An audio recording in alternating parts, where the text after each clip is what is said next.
Assalamualaikum warahmatullahi wabarakatuh. Kami dari kelompok 5 akan menjelaskan materi tentang kontribusi Islam terhadap peradaban dunia. Saya Bima Dimbro. Saya Adinda Dwi Fikrianti. Saya Rizka Rahma Putri. Saya Zainur Saliha. Langsung saja yang pertama yaitu peta konsep. Jadi dalam peta konsep bab 7 ini yang pertama adalah jejak peradaban Islam dalam peradaban modern. Yang kedua adalah ketertinggalan umat Islam di bidang iptek dan budaya. Yang ketiga ialah menuju kebangkitan umat Islam, dan yang terakhir ialah Islam Nusantara, potret kebudayaan Islam di Indonesia. Yang pertama yaitu prolog terlebih dahulu. Berikut ada dua gambar, yang di sebelah kiri adalah Kiai Ahmad Dahlan, yang di sebelah kanan adalah Kiai Hasyim Asy'ari. Beliau keduanya ini merupakan pemimpin agama Islam yang sama-sama berkontribusi terhadap peradaban Islam. Teman-teman di sini tahu kan Muhammadiyah atau NU. Jadi yang mendirikan Muhammadiyah atau NU ialah dua tokoh ini. Pada tanggal 31 Januari 1926, Kiai Ahmad Dahlan berhasil mendirikan Muhammadiyah. Dibuktikan dengan di tempat sekitar kita terdapat lembaga pendidikan atau kesehatan yang didirikan oleh Muhammadiyah, contohnya ialah Rumah Sakit Aisyah. Kemudian untuk Kiai Hasyim sendiri pada tanggal 18 November 1912 beliau berhasil mendirikan NU atau Nahdlatul Ulama. Dan yang pertama yaitu jejak peradaban Islam dalam peradaban modern. Peradaban ini merupakan serapan dari bahasa Arab yaitu al-adab, dan secara umum kata adab ini dimaknai dengan seluruh aktivitas manusia yang bersumber dari perilaku terpuji. Dalam tradisi keilmuan Islam, peradaban sangat dekat dengan kebudayaan.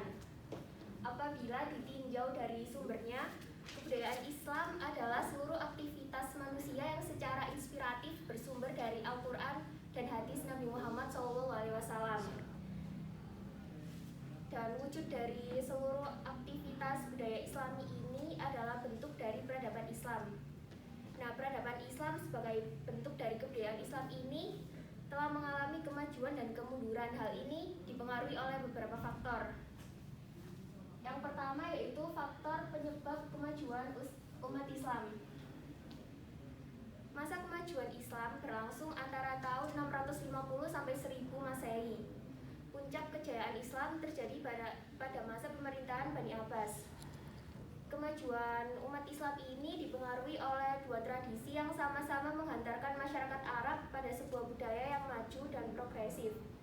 Yang pertama yaitu masyarakat Arab mulai memiliki budaya menulis. Budaya ini terinspirasi dari Al-Quran. Dengan turunnya Al-Quran, umat muslim banyak menulis tafsir dan hadis Nabi. Dan yang kedua yaitu pola pikir ilmuwan Arab untuk berpikir secara sistematis. Lalu selanjutnya faktor penyebab kemunduran umat Islam. Kemunduran umat Islam ini dimulai oleh penyerbuan tentara Mongolia ke Baghdad pada pertengahan abad ke-13, di mana pasukan Mongolia ini membumi hanguskan Baghdad beserta isi dan penghuninya. Keruntuhan peradaban Islam ini disebabkan oleh dua hal, yaitu politik dan moral. Secara politik telah terjadi fraksi dan konflik di antara putra mahkota yang melibatkan kekuatan militer untuk saling berebut kekuasaan. Dan secara moral, para penguasa kehilangan kredibilitas karena berperilaku nista dan meninggalkan ajaran Islam. Mereka menjadi penguasa serakah, memuja harta, tahta, dan wanita.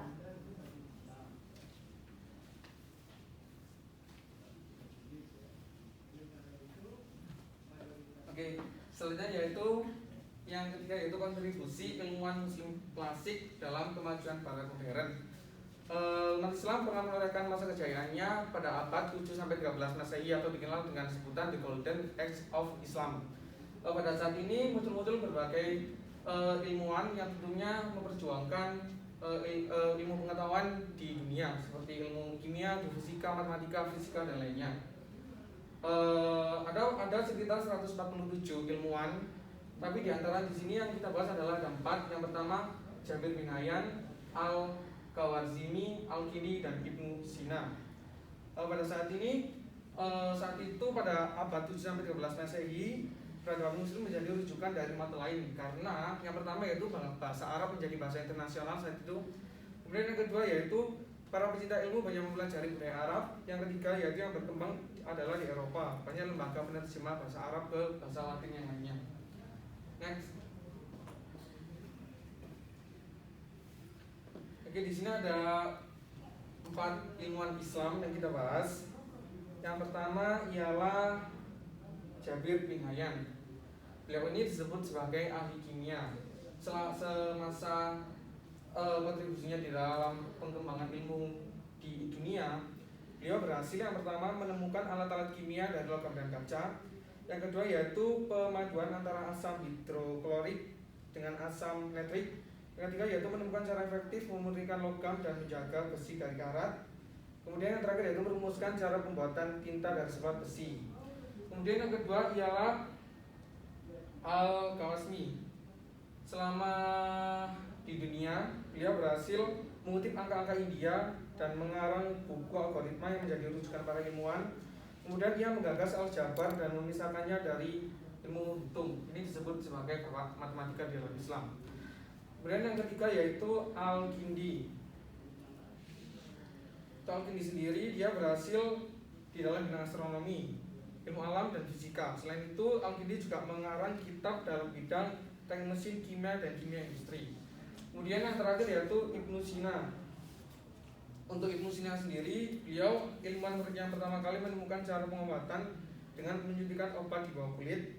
Kemudian menciptakan alat bantu pernafasan dari emas dan perak yang dimasukkan ke kerongkongan. Kemudian dia sangat ahli di bidang kedokteran.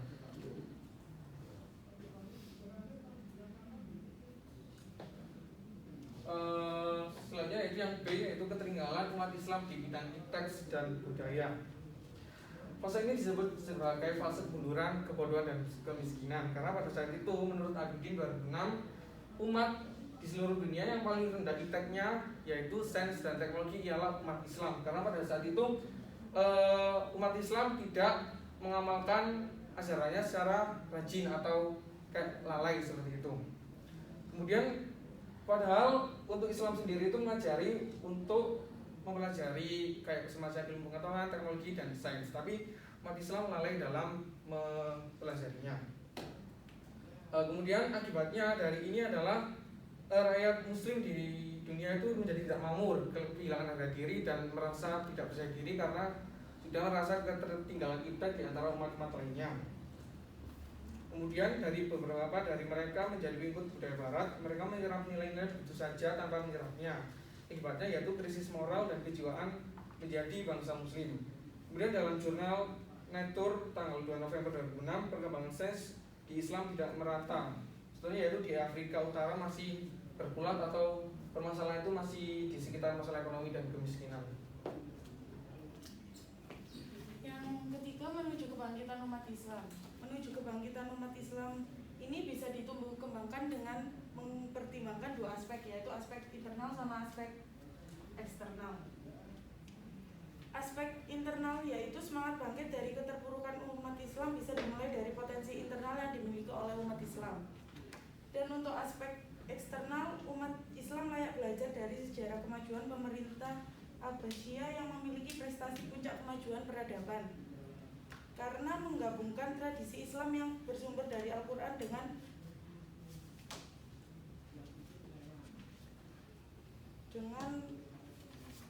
ilmu pengetahuan dari Persia dan Yunani. Next. Yang keempat, Islam Nusantara. Potret kebudayaan Islam Indonesia. Islam sendiri artinya penyerahan, kepatuhan, ketundukan, dan perdamaian. Nusantara artinya istilah yang menggambarkan wilayah kepulauan dari Sumatera hingga Papua. Ini sendiri ajaran agama yang terdapat dalam Al-Quran dan hadis. Untuk prinsip Islam dalam budaya, yaitu apabila ada bentuk atau budaya yang secara substansi sesuai dengan Islam maka akan diterima. Jika bertentangan akan ditolak atau direvisi. Untuk faktor keberagaman Islam, yaitu adat, kebiasaan, dan budaya. Jadi Islam Nusantara yaitu Islam yang dimiliki oleh Indonesia dengan coraknya yang beragam, berdasarkan karakteristik masing-masing suku bangsa yang ada dengan berlandaskan kepada Al-Quran dan Hadis.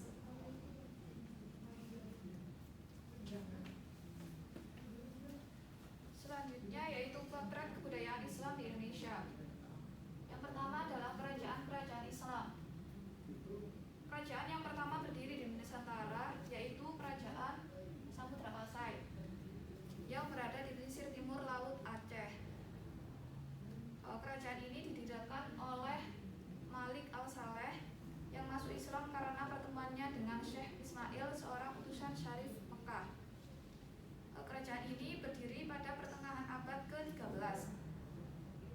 Di pesisir timur laut ini sebelumnya adalah daerah yang sudah disinggahi oleh pedagang-pedagang Islam sejak abad ke-7 dan ke-8. Selanjutnya ada Kerajaan Aceh. Kerajaan ini berada di daerah yang sekarang dikenal dengan nama Kerajaan Aceh Besar. Raja pertama yang memerintah Kerajaan Aceh ini adalah Ali Mughayyad Shah. Dan Kerajaan Aceh ini mencapai puncak kejayaan pada masa kepemimpinan dari Sultan Iskandar Muda, yaitu pada tahun 1608 sampai 1637 Masehi. Daerah kekuasaannya mulai dari Aceh, Tanah Gayo, dan Minangkabau yang semua itu dimasuki oleh Islam. Aceh menerima Islam dari Pasai yang saat ini menjadi bagian dari wilayah Aceh. Selanjutnya ada Kerajaan Islam Demak. Kerajaan ini berada di wilayah Jawa yang berdiri bersama dengan melemahnya Kerajaan Majapahit. Yang Kerajaan Majapahit itu adalah Kerajaan Hindu-Buddha. Raja pertama dari Kerajaan Islam Demak ini adalah Raden Patah yang diangkat oleh para wali Songo di bawah pimpinan Sunan Ampel Denta. Pada masa pemerintahan Sultan Trenggo, yaitu Sultan Demak yang ketiga, Islam berkembang ke seluruh tanah Jawa sampai ke Kalimantan Selatan. Setelah runtuhnya Kerajaan Islam Demak, berdiri banyak kerajaan Islam, diantaranya Kerajaan Pajang di Kartasura, Surakarta, Jawa Tengah. Terus ada Kerajaan Mataram Islam di Yogyakarta, ada Kerajaan Kesultanan Cirebon dan Banten, ada juga di Kalimantan Selatan berdiri Kerajaan Banjar dan Kerajaan Kutai di Kalimantan Timur, serta kerajaan di Maluku dari Sulawesi seperti Kerajaan Gorontalo, Wajo, Sopena, dan Luwu.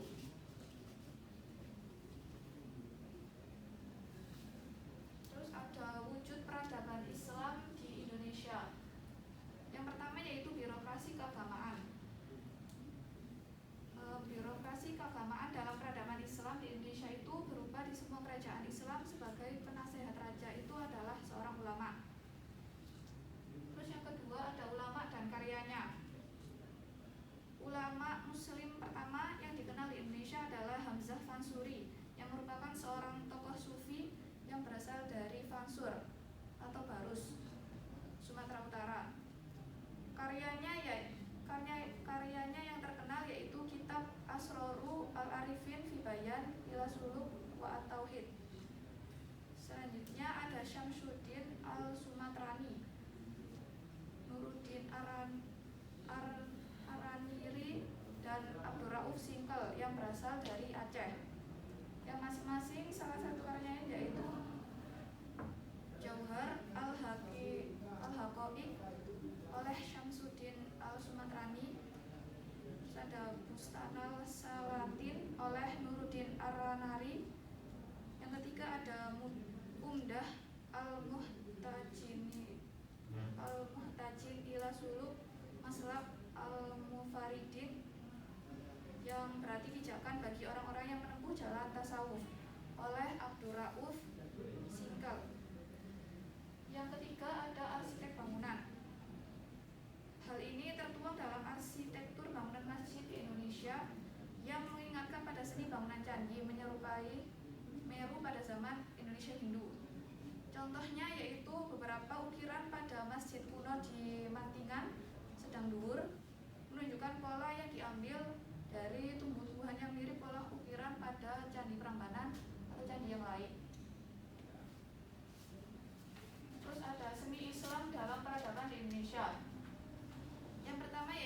baca Al-Quran dan sholawatan. Kita dalam kehidupan sehari-hari sering mendengar tentang seni baca Al-Quran, yaitu berupa qiraah atau sholawatan yang biasanya itu berupa benjari.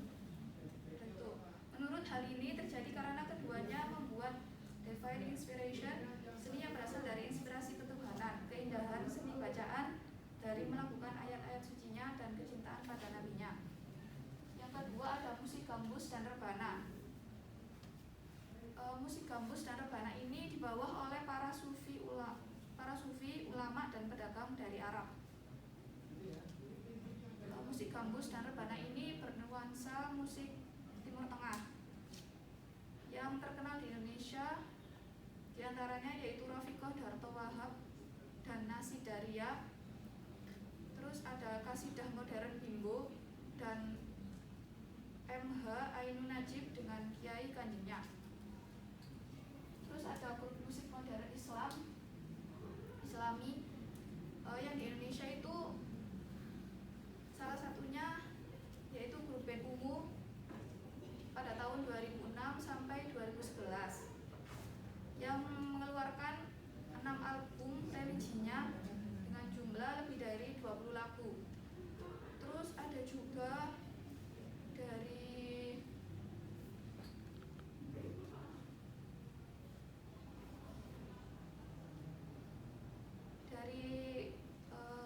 Haji Roma Irama yang berdakwah dengan lagu-lagu dangdutnya.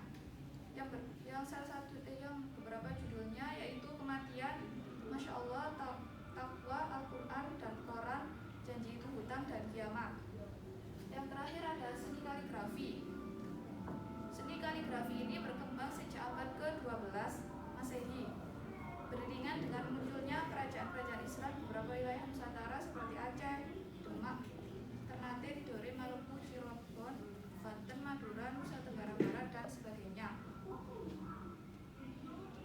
Corak kaligrafi yang berkembang di Indonesia adalah corak Kufi, Naskhi, Nikki, Farisi dan Diwani. Di setiap daerah di Indonesia cenderung memiliki gaya arsitektur yang berbeda-beda. Kesimpulan pada materi kali ini adalah umat Islam berkontribusi besar terhadap peradaban dunia saat ini, baik dalam bidang iptek maupun budaya. Untuk mencegah ketertinggalan umat Islam, hendaknya umat Islam dapat mengamalkan ajaran agama dan mengubah pola pikirnya. Peradaban Islam dapat ditelusuri melalui kerajaan-kerajaan Islam, birokrasi keagamaan, ilmuwan muslim dan karyanya, arsitektur, masjid, pesantren, qiraah, sholawatan, musik rebana dan gambus, musik modern Islami dan kaligrafi. Jazakallahu khairan, semoga Allah membalas kebaikanmu. Sekian presentasi dari kelompok kami. Apabila ada salahnya kami mohon maaf. Sekian, terima kasih. Wassalamualaikum warahmatullahi wabarakatuh. Waalaikumsalam warahmatullahi wabarakatuh. Terima kasih, Nek.